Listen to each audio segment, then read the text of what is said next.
for ajudar, você não pode encostar em paninho. Estamos ao vivo e agora nós vamos esperar a Aline chegar. Eu fiz um exame de vista hoje, então estou precisando de ter muita paciência de vocês hoje. Primeiro, porque é a primeira vez que eu estou mexendo com o Instagram. Deve ter 3 dias, não, tem 5 dias que eu estou com ele. Então, a cada dia que passa, eu estou aprendendo mais. E eu tô assustado a como que essa ferramenta é complexa, sabe? Achei que funcionava que nem Zap ou e-mail, mas ela vai além disso tudo. Onde está a Aline? Onde está um? Clica. Não, não é.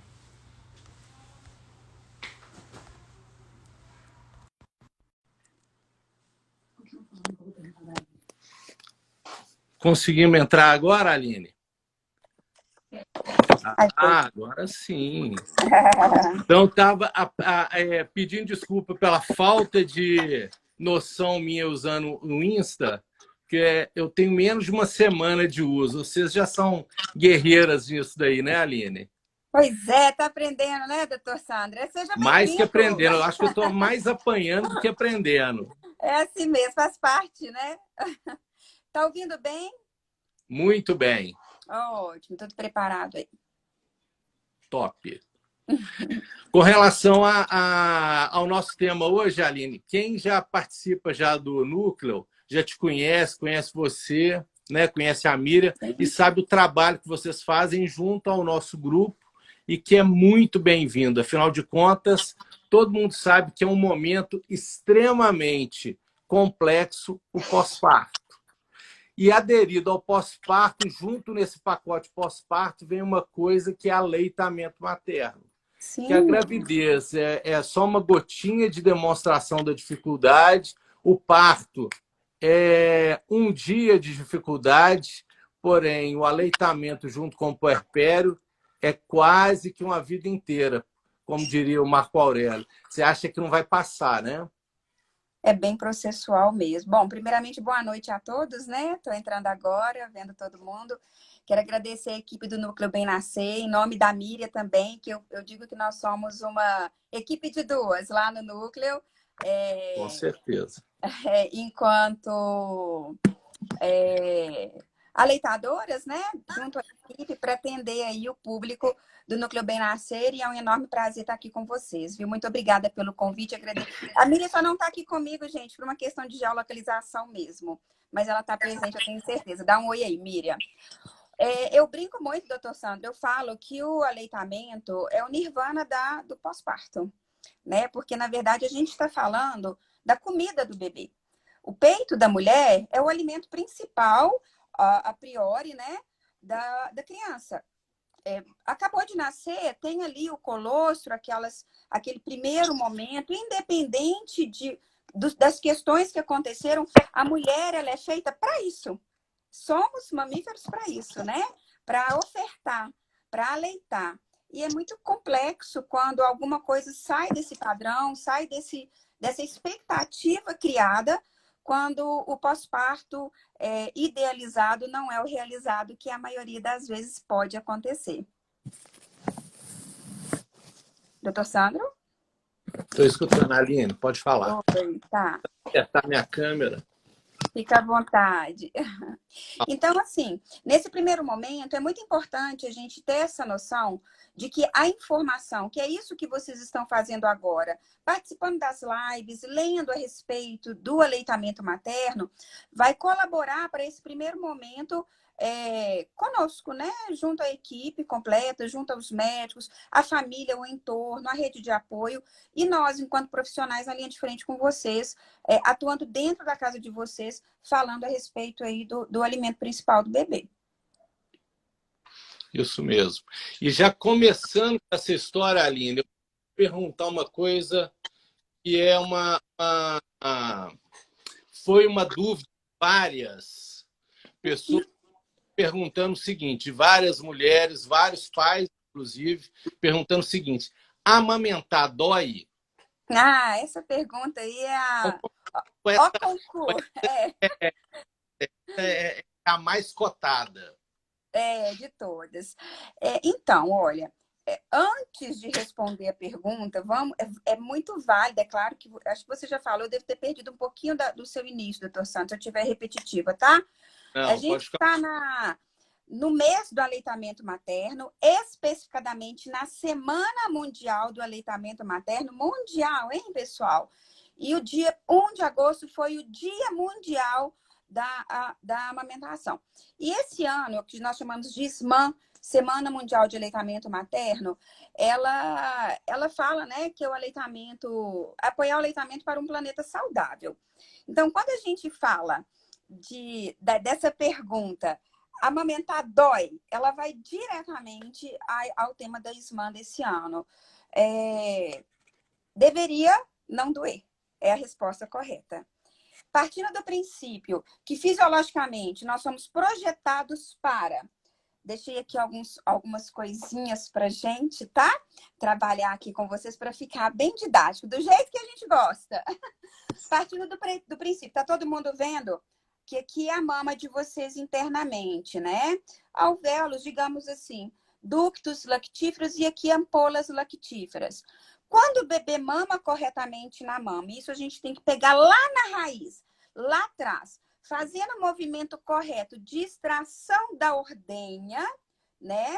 Onde o bico não necessariamente precisa ser proeminente, lembrando mais uma vez aí dessas mães que tem mamilo invertido, para doer ou não. E o neném abocanha corretamente o mamilo, trazendo, né, esse peitinho para frente, de forma que ele vai se projetar lá atrás, né, aqui, ó, lá atrás no palato mole, nós vamos considerar que não precisa doer.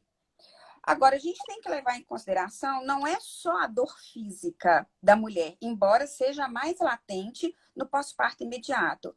É principalmente a dor emocional. Porque amamentar não deveria doer, respondendo a pergunta, mas dói. Dói não só no peito, e sim na alma, quando a gente não consegue. Daí a importância e o amor pelo núcleo, por ele ter, né, a equipe de aleitamento focada exatamente nisso, tentando, na raiz, nascer o bebê, a gente está ali antes, né, gente? Quando nós tínhamos o novo normal, dentro da maternidade, ajudando vocês a fazer esse movimento. De vez em quando eu vou mudar, porque meu material está aqui do lado, tá? A fazer esse movimento de ordenha e extração corretamente lá. Porque o bebê, ele não nasce sabendo. Ele é projetado, nós somos projetados para sugar. Mas ele vai sugar da maneira que é mais fácil para ele. A maneira que é mais fácil para ele não necessariamente é a melhor para a gente, que é a mãe.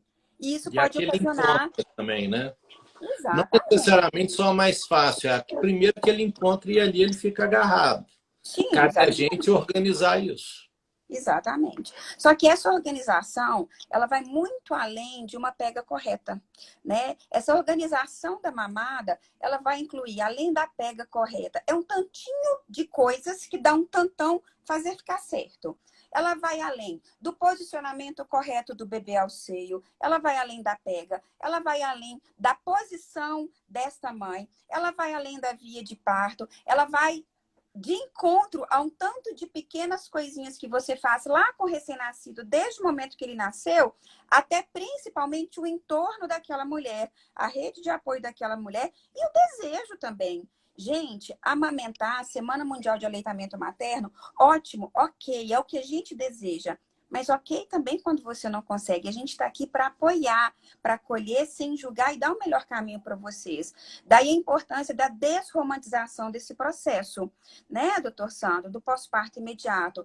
A equipe do núcleo, ela preza muito por isso, pela verdade. E a gente, enquanto aleitador, eu e Miriam, falamos muito sobre esse momento de desromantizar a dor. E não tem que doer. Mas quando dói, não fique pensando que é normal. Porque não está normal. O processo correto do aleitamento materno não tem que rachar, não tem que sangrar, você não tem que ouvir essas histórias que nós ouvíamos anteriormente do tipo, nossa, tem que sair sangue mesmo, daqui a pouco você acostuma, dá calo. Tá errado, pessoal, não tem. Procurem orientação correta desde o início, que é o que vocês estão fazendo aqui, que é a informação para não doer. Não tem que doer. Se ocorrer a dor, vocês têm o suporte enquanto, né, os profissionais para poder atender vocês e orientar esse processo. Lembrar que essa dor, ela traz só atraso nesse aleitamento. Porque quem está diante de uma dor, ela está contraída, então o corpo todo contraído, essa mama contraída, e você está só trazendo emoções, não digo ruins para a criança, mas são bem piores do que a emoção feliz de você estar trazendo o aleitamento para o seu filho. Então, sempre, e isso que a Aline está pontuando, eu gosto sempre de frisar em toda consulta, não só após parto, mas principalmente no pós-parto, que é qualquer sinal de anormalidade, e lembrar que anormal é aquilo que sai do padrão. Então, se está doendo, tem que ser comunicado o médico, tem que ser comunicado a enfermeira, tem que ser comunicado a consultora de aleitamento, para a gente organizar uma forma disso ser minimizado. Tá? Ou até eliminado, digamos assim, né? Ou até eliminado, que na verdade é o quadro ideal. As pessoas me procuram, às vezes, muito, sabe, doutor Sandro, nesse bate-papo aqui, é bom para a gente confessar, né? O confessionário. Vai dar garantia na minha casa? Eu vou parar de amamentar sem dor? E aí? Depende. Essa é a resposta. Ponto de vista de dar ou não dar certo é bem pessoal. Na minha visão, só de você chamar o profissional para te ajudar no que nós chamamos de comida do bebê, no seu processo lácteo, já deu certo. Né? Então, a gente tem que também começar a desmistificar a torta e direito, o que é o que não é o correto no que tange aleitamento. Porque o certo é aquilo que enquadra naquela família. A gente tem que respeitar também a decisão daquele casal. Por exemplo, né? Perguntando aí sobre a dor, voltando um pouquinho, que eu sei que tem outras perguntas aí interessantes também.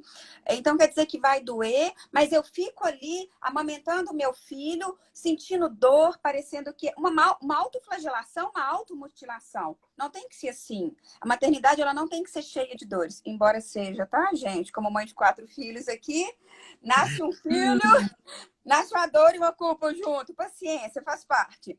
Mas não no que tange a esse processo, né, de sucção correta do bebê ao seio. E essa sucção, eu gostaria de enfatizar a todos vocês aqui, que ela precisa ser trabalhada, não é no dia do nascimento, não é durante o processo, é antes. É ler sobre aleitamento. Gente, pega a caneta aí agora e vamos anotar algumas coisinhas aí importantes. Me dê licença, doutor Sandro, para bater esse papo com esse povo que está aqui com a gente. Você é a entrevistada. Pois é, obrigada. Vamos ler aí sobre esterogestação, tá? Que é a mesma coisa do 4º trimestre da gestação.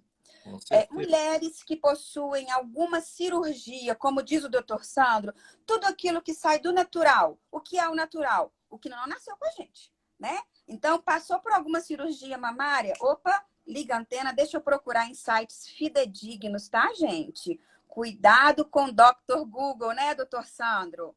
Vamos procurar em site aí, Febrasgo, Ibifam, né, sites do BLH, Banco de Leite Humano, Sociedade Brasileira de Pediatria, Ministério da Saúde.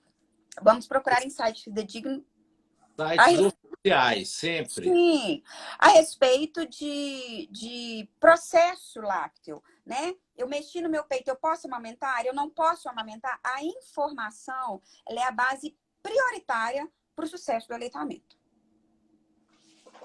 Pode falar, doutor Sandro? Caiu aqui a minha... Deixa eu só arrumar. Mas Uma coisa que a Aline sempre fez é o quê? É a gente trabalhar antes da coisa acontecer. Então, não é só trabalhar o aleitamento assim que o neném nasce. Você já tem que estar... É que nem um plano de parto. A gente tem que organizar esse aleitamento previamente. Com o neném, sempre é mais fácil. Claro que é. Mas a gente já entrar com não digo know-how, mas com conhecimento prévio de como se portar diante disso, Primeira coisa que eu sempre coloco, inclusive no plano de parto, está lá. Quer aleitar a criança, o bebê, o seu filho, assim que nasce? E aí eu sempre friso. Tem gente que cita lá que não, quero que limpa primeiro, mas a maioria eu quero que, assim que nasceu, vá para o meu peito. A gente tem que entender que a gente é a favor do parto respeitoso. E junto a isso, o aleitamento respeitoso também. Então, a criança ela nasce com uma reserva quando não tem nenhuma anormalidade envolvendo essa gestação, uma ideia. Se não é um neném a baixo peso, se não é um neném com crescimento intrauterino restrito, se não é um neném filho de mãe diabética, quer dizer, um neném que não teve nenhuma diferença, transitou normalmente pela gestação, então essa criança ela tem uma reserva de 24 horas.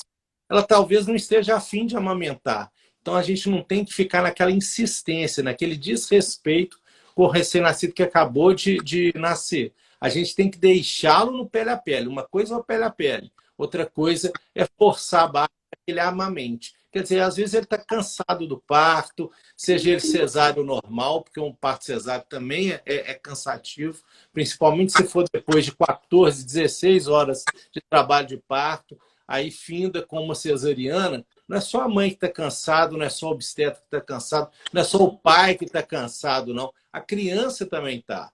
Então, a gente sempre tem que lembrar disso. Uma coisa é sempre pôr no pele a pele, se a mãe permitir. Porém, insistir no aleitamento, não. A gente tem que ter parcimônia, respeito nisso. Que eu comento muito, doutor Sandro, eu falo que existe uma grande diferença entre persistir e insistir. É muito tênue, né? Ao mesmo tempo que é muito delicado.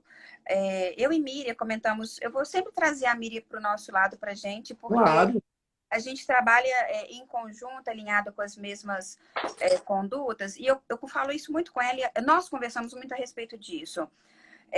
Consultoria de amamentação deveria começar não é no dia que o bebê nasceu. Embora seja interessante nós entendermos as questões daquele bebê que acabou de nascer. O que a gente avalia naquele bebê que acabou de nascer?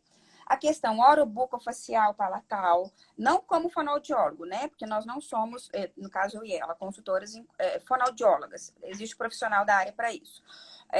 Mas a questão da respiração, sucção, deglutição e o mais importante, que vai além da pega, a transferência láctea.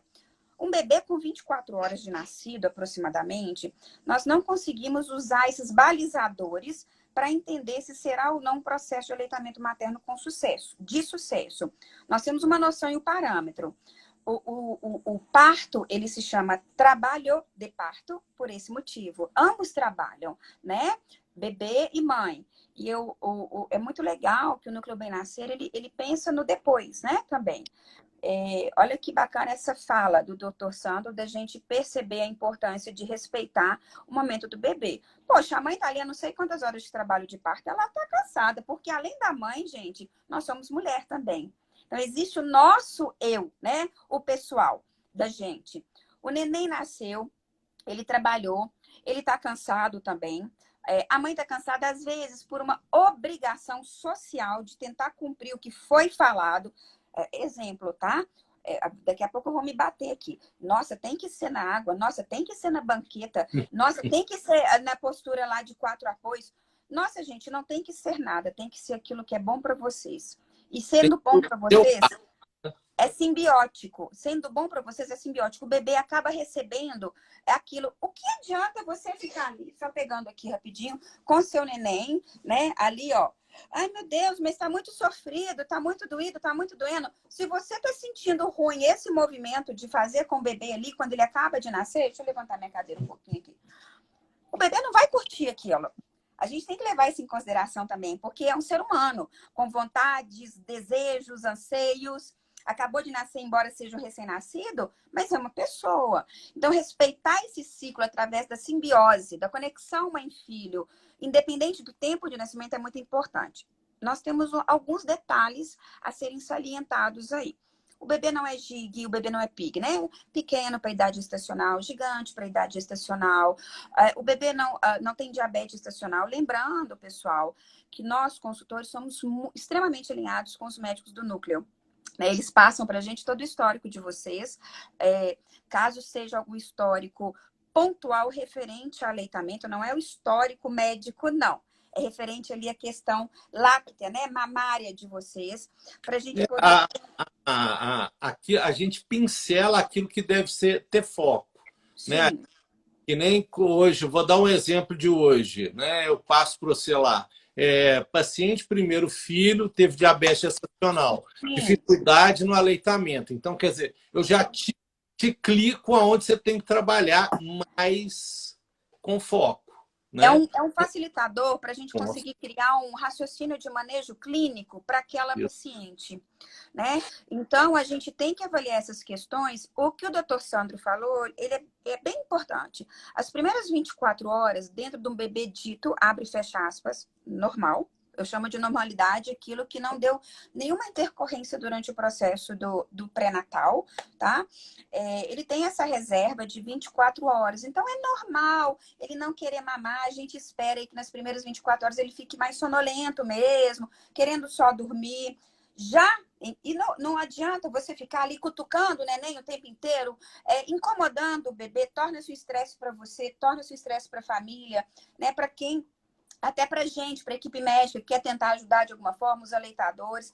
Agora, já nas próximas horas, a gente já espera aquele bebê mais animadinho, querendo buscar. Então, e o que a gente pede para isso, né? Você não tem que necessariamente botar para mamar. Porque peito, gente, peito é comida, diversão e arte, já diz a música, né? Então, você tem que sempre trazer aquele bebê ao seu seio. Mas não significa, nas primeiras 24 horas, que ele tenha que sugar. Ter que sugar é diferente de ofertar. Então, oferte, se disponibilize. Afinal de contas, você está de licença maternidade, é para isso mesmo, para lamber a cria, né? Coloca o bebê perto de você. Faça ele entender na boquinha ali, né? Faça a boquinha dele entender esse primeiro momento do gostoso, o que é o peito, né? Bota ele pertinho, um do lado do outro, mas não necessariamente tem que fazer o movimento de sucção. Só das lambidinhas da boca, dele conhecer o seu cheiro, né? O seu olhar, o seu toque. Ali a gente começa já uma liberação de vários hormônios positivos para o processo de aleitamento, de startar prolactina e ocitocina, diferente daquele peso da obrigação de ter que mamar e você começar a startar hormônios. Não sou psicóloga, tá, gente? Tá, a Renata que me corrige aí.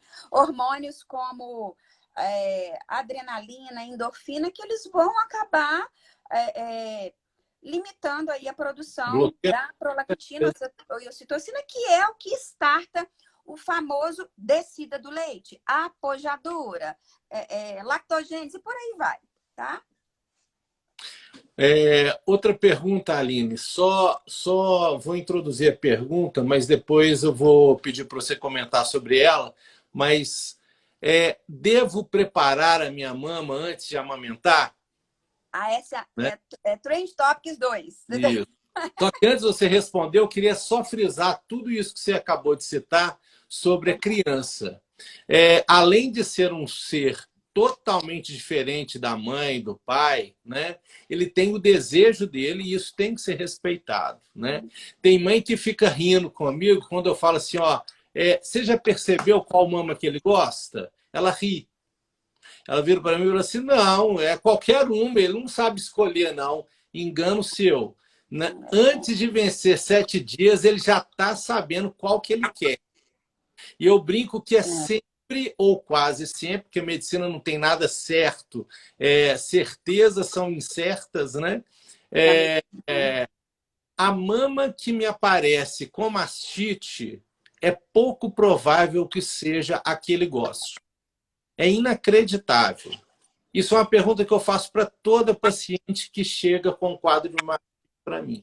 Você percebeu qual que é a mama que ele suga mais rápido, que ele fica mais tempo? É sempre a mama que ele menos quer, é a mama que dá mastite. Então, quer dizer, ele já faz uma escolha, né? Mas vamos para a segunda pergunta, então. Devo preparar a mama? Mas você me puxou tanta coisa que agora eu tinha que anotar. Cadê meus post-its aqui para anotar, para falar sobre isso? Que muita gente me pergunta a respeito. Vou perguntar de novo aí se eu esqueci o que você comentou. Tá. Preciso preparar minha mama para o aleitamento? Nós, do Núcleo, trabalhamos muito em cima da evidência científica e da fundamentação teórica.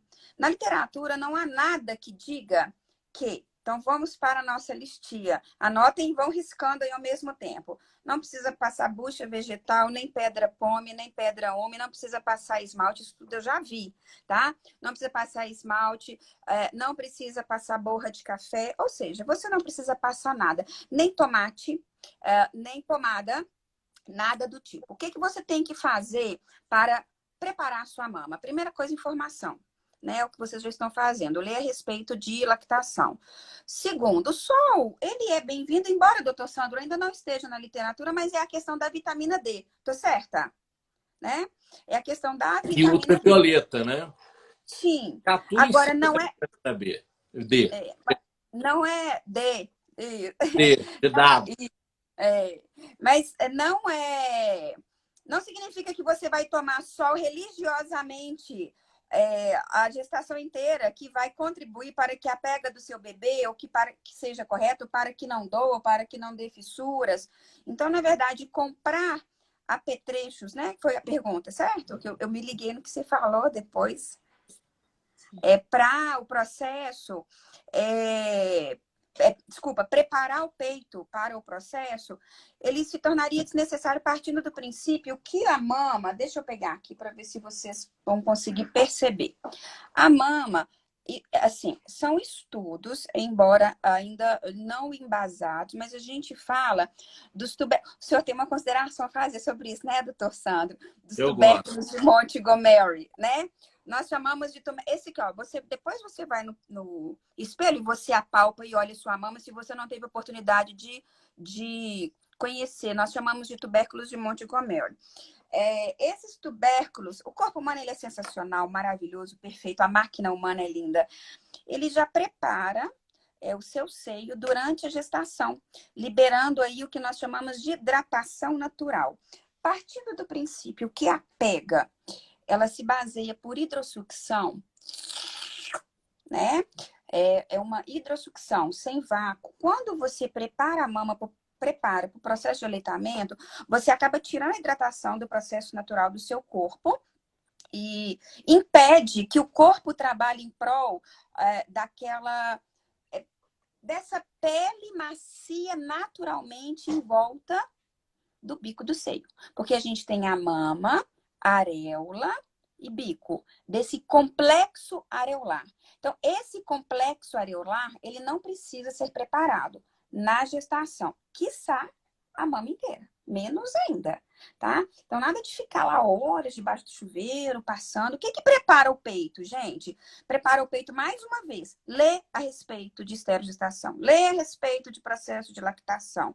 Minha mama é muito grande, Aline. Vai ler a respeito. Eu posso amamentar com mama grande? Para tudo, gente. Tem técnica.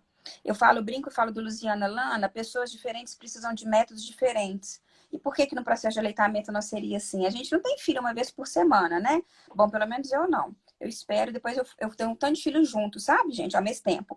Mas, já que a gente não tem a todo momento filho... não tem o porquê ficar preparando aquilo o tempo inteiro. Deixa o corpo agir. A natureza é sábia. Ele vai saber o que fazer ali com sua mama.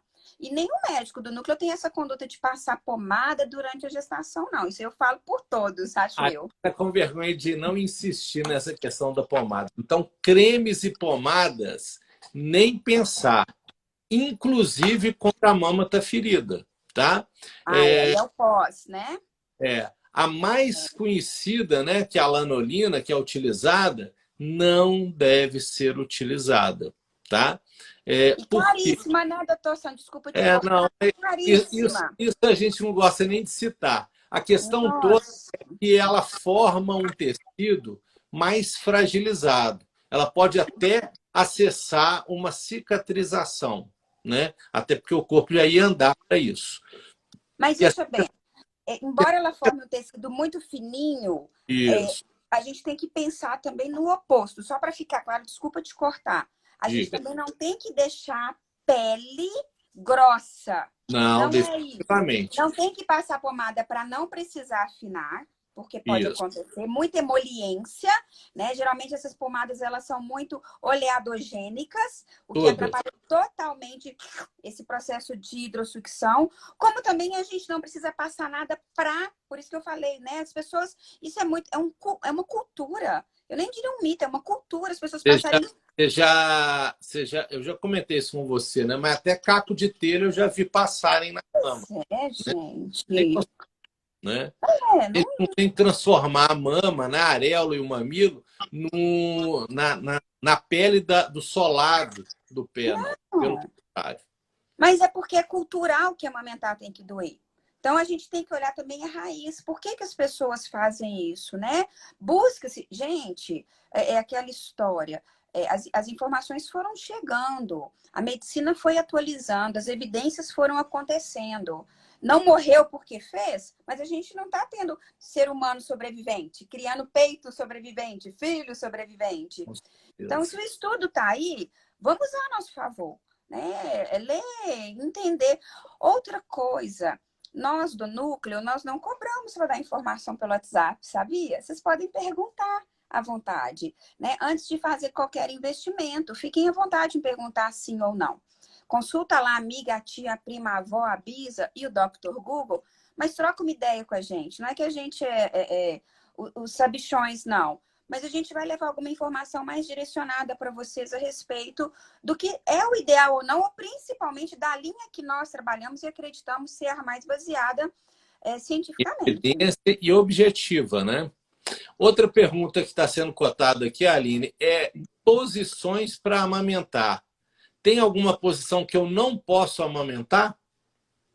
Ô, Seja gente, parto normal, seja parto cesáreo, seja parto na água. Tem alguma posição que eu não posso ficar para amamentar meu filho? é uma pergunta bem interessante, que ela vai ao encontro, né? De encontro realmente ao conforto da mulher. Então, independente da via de parto alto, baixa, normal, cesárea, né? A mulher ela vai procurar aquela posição que deixe ela mais confortável. Se você teve uma cesárea, é uma cirurgia, teve um corte, certamente vai te incomodar o peso de 2, 3 quilinhos ali do bebê em cima da sua barriga. Deixa eu tentar fazer aqui, só para ficar mais didático, você sabe que eu gosto, né, doutor Sandro? Vou aumentar aqui. Então, se o peso se vai pesar na barriga, por que você não pode substituir? Aí nós vamos dar alternativas. É onde entra o que eu falo para vocês. Leiam. Leiam a respeito também de posições. Se eu tenho um corte, eu posso o quê? Inverter para tirar o ponto de pressão e o peso na barriga. Eu posso também amamentar em outra posição, que tira esse peso. Ah, mas nasceu normal ou natural, independente, né? Isso não é o mérito. Mas tive alguma laceração, tá incomodando. Deita, encosta um pouquinho de ladinho, alivia o ponto de pressão ali na região perianal para poder amamentar. Então, não existe a posição melhor ou pior. É aquela que te deixa confortável naquele momento. Entendemos que a mulher, quando está de cesárea, geralmente a decúbito, né? A gente chama de laid back position, quando o bebê está recostado em cima de você, né? Logo após o nascimento, aqui nesse movimento, acaba que você se sente mais confortável e o bebê também, tá?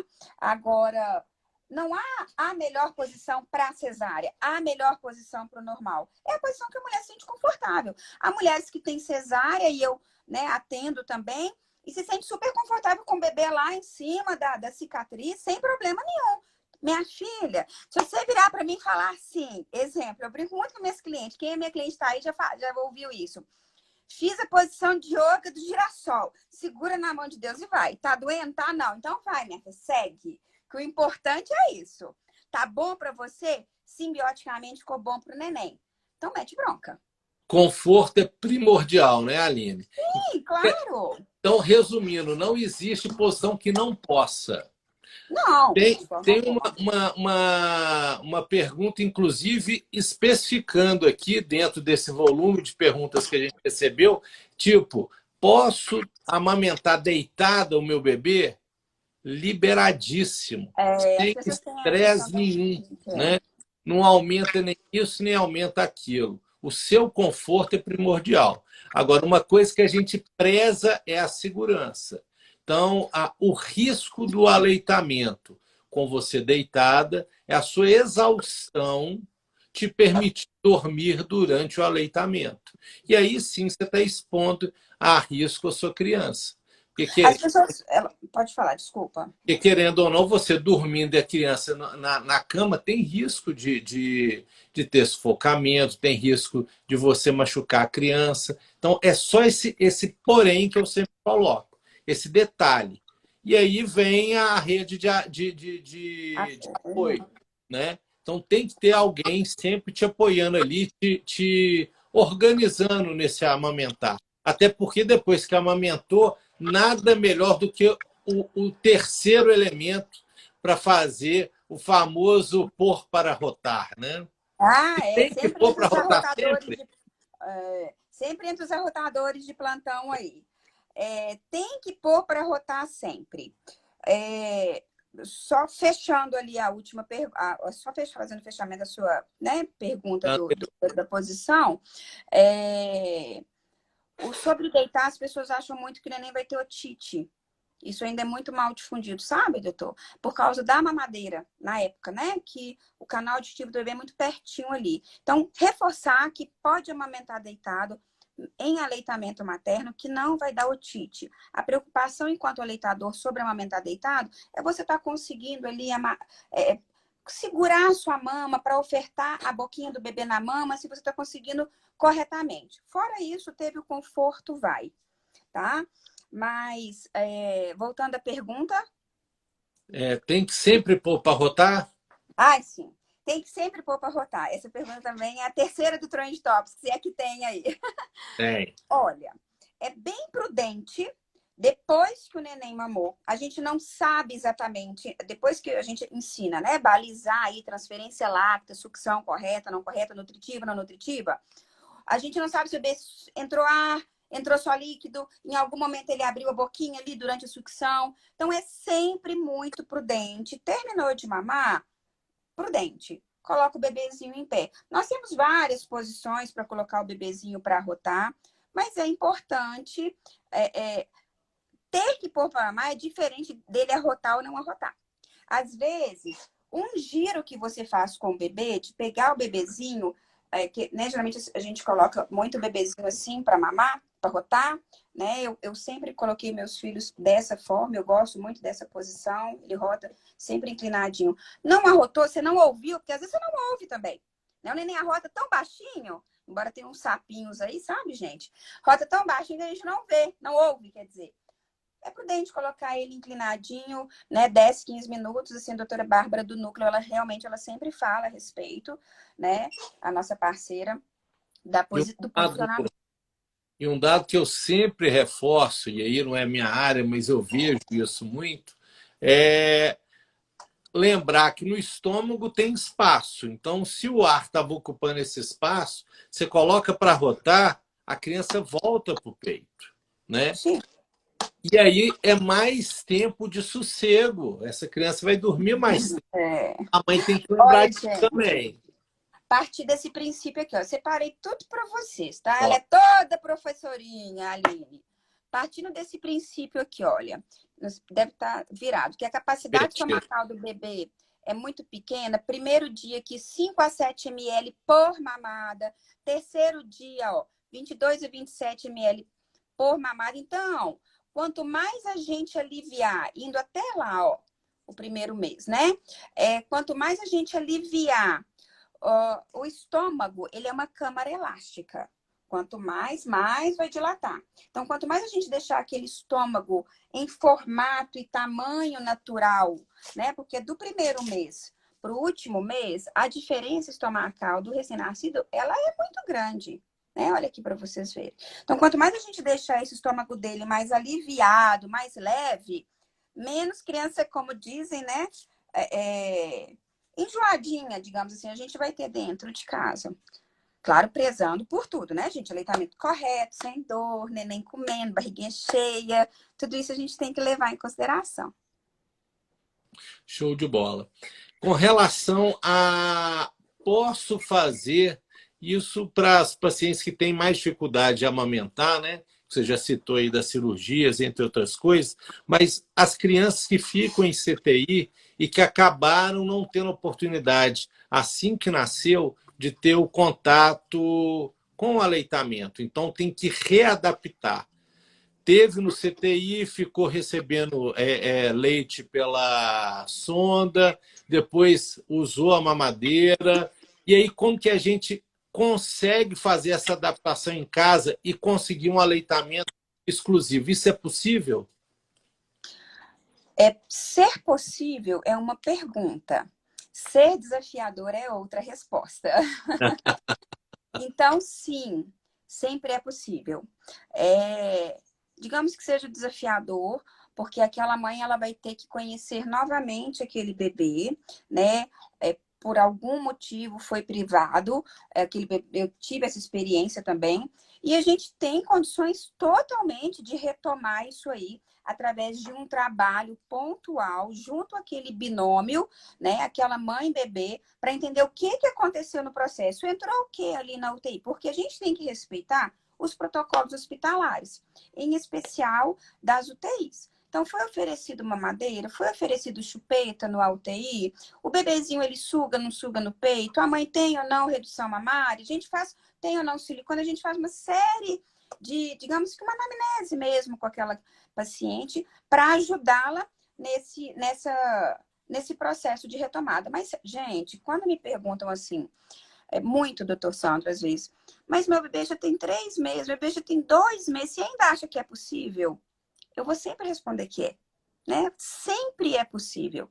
Fácil é uma outra pergunta, mas estratégia, técnica e estudo nós temos para poder oferecer.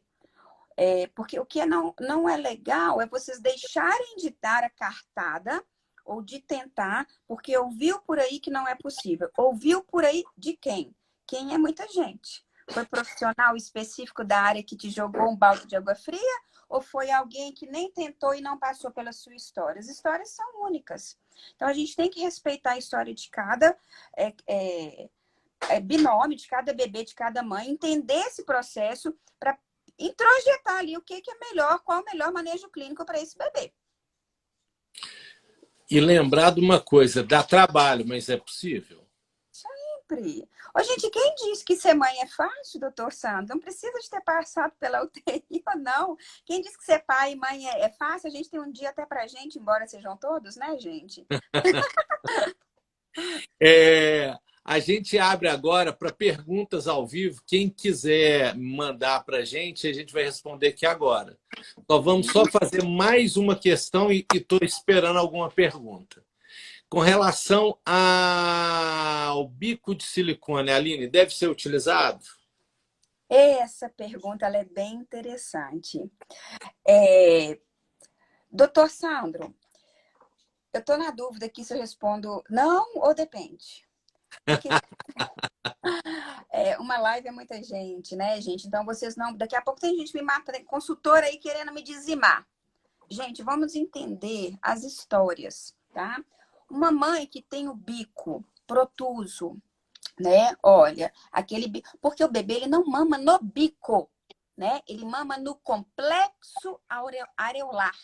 Tá? Se ele mama no complexo areolar, para que eu vou precisar do bico? Porque quando o bebê... Mas você me fala, Nili, quando ele mama no bico, machuca, e é verdade. E agora você vem me falar que precisa, talvez, do bico de silicone?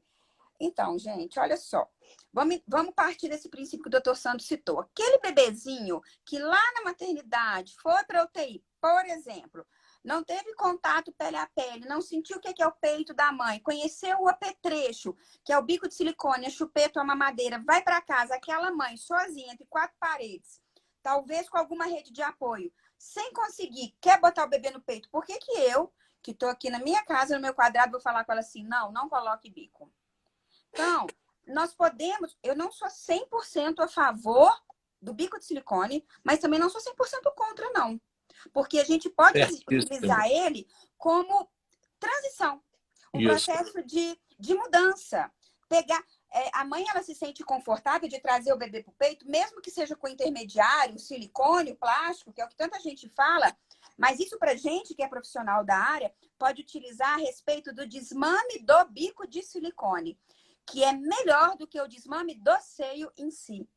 Então, a gente vai ter que entender a história dessa mulher.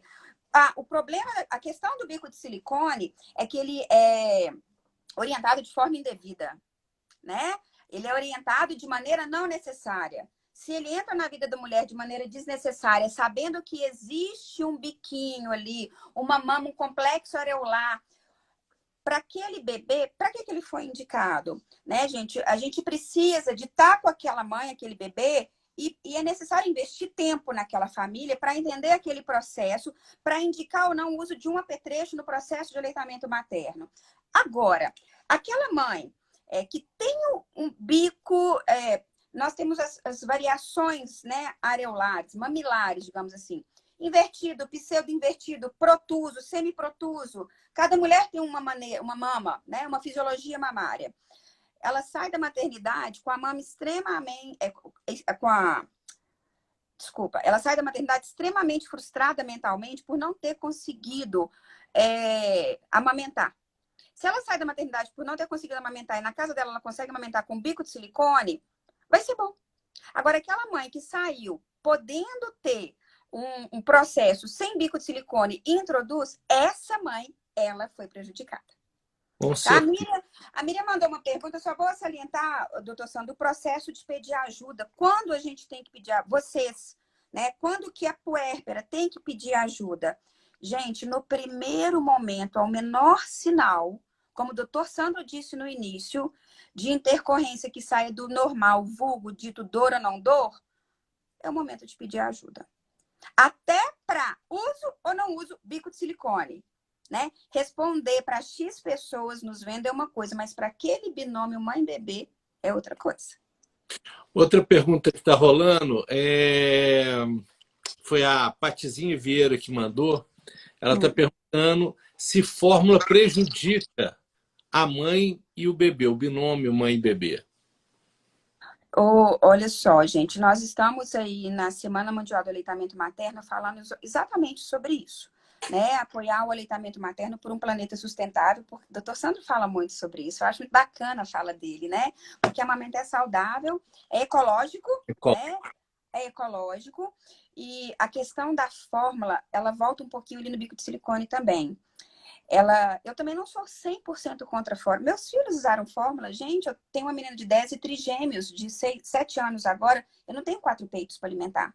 Então, a fórmula foi um recurso que eu tive, e como muitas outras mães têm, para poder utilizar, mediante a necessidade, porque às vezes a mãe tem hipoplasia, é uma redução mamária, é o tecido glandular mesmo que faz ela produzir menos quantidade. Existem vários tipos de aleitamento. Aleitamento misto, aleitamento materno exclusivo.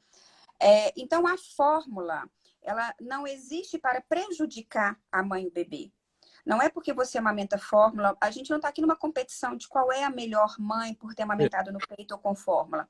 A questão é o uso indevido, desmedido e sem orientação correta para o uso daquela fórmula. Eu quero abrir um adendo aqui e pedir para vocês assistirem um filme que se chama Tigers. Tá? Como se escreve? T-I-G-E-R-S. Está disponível no Vimeo. Ele fala exatamente sobre isso. Foi a Patizinha que perguntou, né? O Pati, ele vai falar exatamente sobre isso. Sobre o massacre da indústria de fórmula em cima daquela mãe que possui, pode, deve amamentar. A Ismã está falando sobre isso. E ela é orientada a utilizar a fórmula, mesmo não tendo necessidade. Saber se tem necessidade ou não da utilização da fórmula vai de encontro ao consultor, pediatra, mãe, família, opção da família e prioritariamente o bebê, né? Prioritariamente o bebê. Desqualificação da mulher, né? Não ouvi, falhou seu vídeo. Tá. Essa desqualificação da mulher em parir, em ser mãe e amamentar é que a gente não é a favor. Então, a fórmula que nem a Aline já citou vai entrar como uma ajuda, é um adendo. Agora, tem mãe que vai só usar a fórmula? Sim, mas que ela amamente com a fórmula. né? Existe formas Existem de várias amamentar a própria estratégias. mãe usando a fórmula, que é uma matute, né? A gavagem, entre outras coisas. Eu trouxe aqui para todo E mundo ver, tirar aqui, ó, tá vendo? Para quem aí, não uma conhece, é uma estratégia de ofertar a fórmula, vou deixar bem pertinho para vocês verem, tá? Não é só fórmula, é o leite materno também, ali, né, nas estratégias. Estratégias para ofertar o leite que não é o materno, ou o próprio leite, né, o materno, existem. A gente estuda, a gente conhece. Agora, qual a real necessidade do uso daquela fórmula? Então, por isso, gente, que o núcleo ele tem essa preocupação de logo no início nasceu a gente trabalhar ali na raiz. Porque os 15 primeiros dias, eles determinam muito os próximos 6 meses do processo de aleitamento materno. Aquela mãe que acha que está com uma baixa produção láctea, porque tem o colosso dos primeiros dias, que é pequeno, porque, afinal de contas, o bebê mama de 5 a 7 ml no primeiro dia de vida, e vai para a maternidade e recebe 30 ml de fórmula, é assustador, dependendo, né? É E põe assustador. mais da metade para fora, né? A gente não pode esquecer. Mais da metade. Aí assusta o pai, assusta a mãe, o menino vomita. Então, a gente tem que saber a real necessidade, o indicativo prioritário daquela forma. Agora, fazer mal, a gente tem que entender qual mal que vai fazer. Seria um mal psicológico por tentar utilizar a fórmula, por precisar e se sentir menos mãe por isso, né? Porque em si a fórmula não. Mas qual mal? O mal emocional, o mal físico? É esse mal que a gente tem que buscar aí. Não sei se eu te respondi, tá, Paty? Mas pode me chamar depois e eu deixo meu celular que eu esclareço pessoalmente para você. Maravilhoso. Ó, ficaram várias perguntas ainda por responder, mas a gente já está chegando no final. Já temos já 1 hora já de live e a gente tem horário, né? Afinal de contas, as pessoas têm que andar com a vida também. Vai ficar para a Aline mandar para todo mundo e a Miriam as respostas das perguntas feitas. Já estão todas anotadas. A Amanda já anotou todas. E a gente vai encaminhar isso para cada uma das pessoas no site e também no Insta do Núcleo. Tá certo? Tranquilo, pessoal. Fiquem à vontade. Eu agradeço, doutor Sandro, o convite. Eu e Miriam agradecemos, porque ela está presente aí conosco, né? Os médicos têm meu celular, gente. Posso passar, doutor Sandro? Pode, né? Porque se quem quiser Pode. fazer contato comigo, vocês me encontram no... Ai, da Miriam, ela vai me matar. Não sei de qual. Manda aí, Miriam. Meu Deus do céu, que tá lá gravado. O meu é 986168006. Vai estar aí para vocês. E vocês me encontram lá como personal família bebê, junto ao núcleo. Vocês podem perguntar o que precisar no inbox, Face, Insta. A gente está aqui para ajudar vocês nesse pré-paro aí do parto de vocês, do pós-parto, para ser mais leve, para ser prazeroso, tá, gente? É difícil, mas quando a gente pega a mão de alguém e vai junto, a gente se sente mais capaz, tá? Com A gente tá certeza. aqui para O apoio é crucial, seja no parto, seja na gravidez e muito mais no puerpério junto com o aleitamento. Isso aí não tem como a gente fugir disso. O que eu tenho a agradecer, não só a presença da Miriam e da Aline, né? A Aline aqui visualmente, da Miriam aí só na digitação, e a todas que participaram e todos que participaram da live. Tá? Agradeço a paciência, né, desse iniciante, da paciência de vocês de me aguentar nessa gagueira que eu estou nela, emocionado de estar aqui falando com vocês.